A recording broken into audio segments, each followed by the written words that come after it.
Blue Protocol Star Resonance has finally launched, and seeing as the game hasn't changed much since the last beta test, I decided to give you guys the best advices for beginner players. Some of these might sound small, but trust me, I've only included tips that I would have wanted to know before playing. Let's start off with something I struggled to find out, and judging by how many players were jumping around aimlessly, this is the best advice to start on my number one tip, and it will revolve around regional skills. Press escape, go to skills, and on the top left part of your screen, press the third icon from the top, and there you go, you can socket your Terra Resonance skills. After equipping these two skills, you can finally float and dash, and these are not just your average traversal abilities because they have two important details. The float, for example, can use wind tunnels to send you in a certain direction, while the dash can destroy wind bubbles, so the chest in the middle of the wind can finally be looted. Now that you know how these abilities work, let's talk about the best part of an MMO, and that is loot and how to acquire them. Obviously you can earn loot by playing the game, but the best way to increase your ability score is by grinding normal level dungeons. Go to the Unit X research facility in Austerlitz and queue up for your level appropriate dungeon.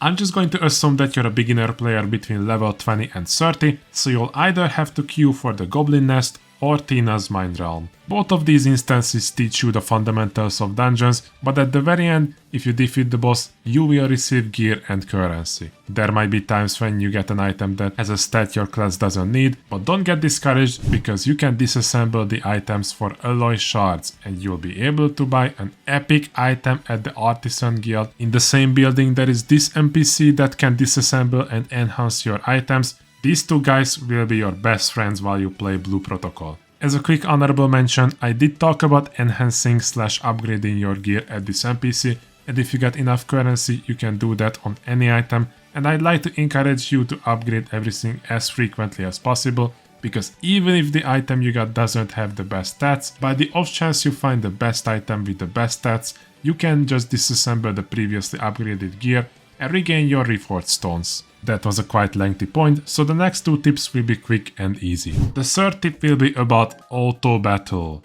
You heard it right, Blue Protocol Star Resonance has a feature called auto battle, and in short, it plays the game for you. As much as I hate this feature, I use it quite frequently. For example, the other day when I was working, I told my character to go kill everything, and it did that.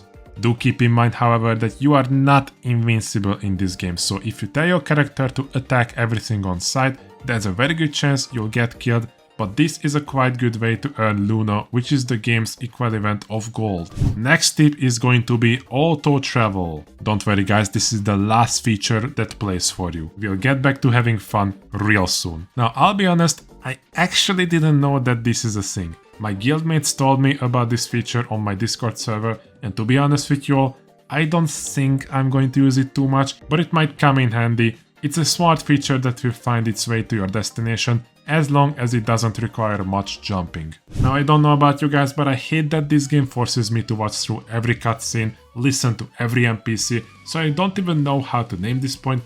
I'm just gonna call it text bubble shenanigans. The game has a lot of cutscenes. Some are voiced, some are just written dialogues between characters without the voice actors actually doing the deed at voicing the characters, and the game will teach you to hold down the F button to skip through the cutscene, but did you know that you can also skip them instantly by pressing the escape button? It works 90% of the times. There are of course times when there's an unskippable cutscene, and there are those pesky NPCs that wanna talk with you no matter what, and only later give you the option to check out whatever they can offer. But in general, the escape button will be your best friend. Not only that, but if you observe the options at certain NPCs or even at gathering nodes, you'll see that you can choose between multiple options. And obviously, the first option has to be the one where the NPC wants to talk with you forever, so before you quickly engage with the conversation, scroll through the options and choose what you actually came for. And yeah, I did technically touch on gathering nodes.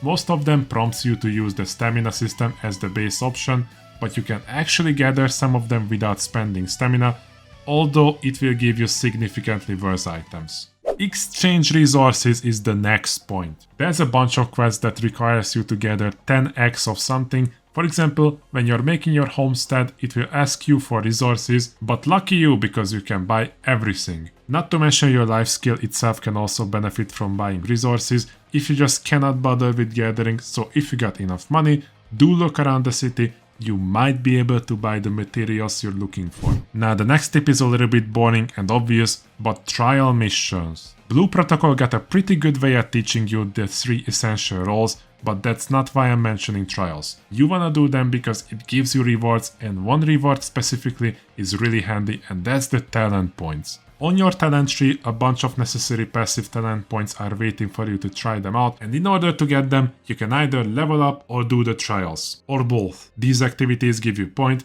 but even I haven't done them all because I am lazy.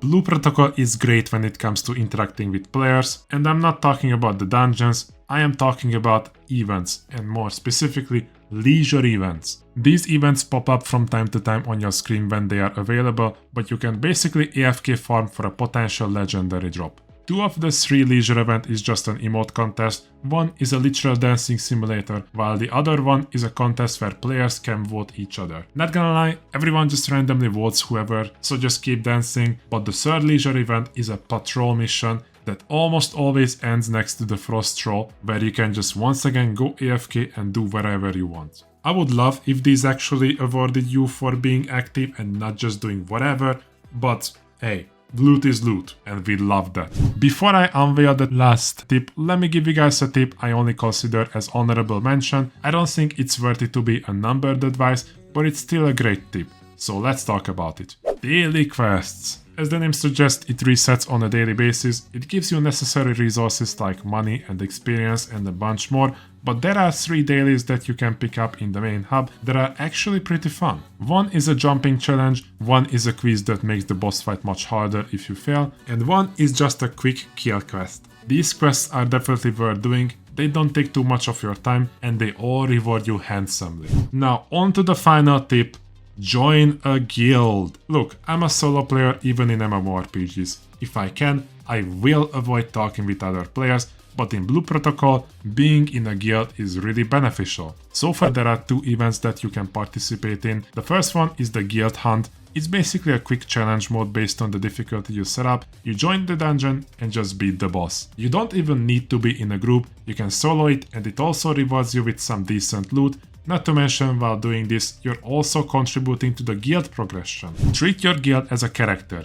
You do a guild related event and you'll give it more experience, more currency, and it's just gonna get stronger. I got a guild called Demon Slayers. It was made out of a joke due to me doing a bunch of content on the recently released Demon Slayer game, but seeing how handy guilds are, I'm probably gonna remake the guild, so if you wanna join us, pull up to the Discord server. Oh yeah, I almost forgot, there's apparently a guild dance event as well. I haven't really seen it in the beta, but I would assume it's also useful.